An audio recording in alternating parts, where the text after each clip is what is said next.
front of me is ROG Phone 8 and today I would like to show you how you can turn on or off location. You need to begin by accessing tab menu and looking for location shortcut. When you find it, click on it. Then to disable location, select Close in No Location Access pop-up. To switch it on, click on Turn on Location.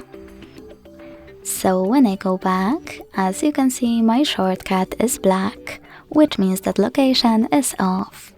To turn it on, click the same tile again.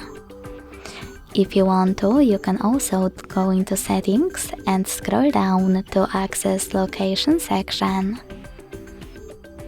Then click on this switcher next to Use Location to manage it.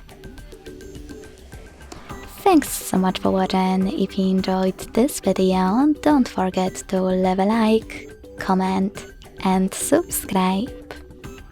Bye!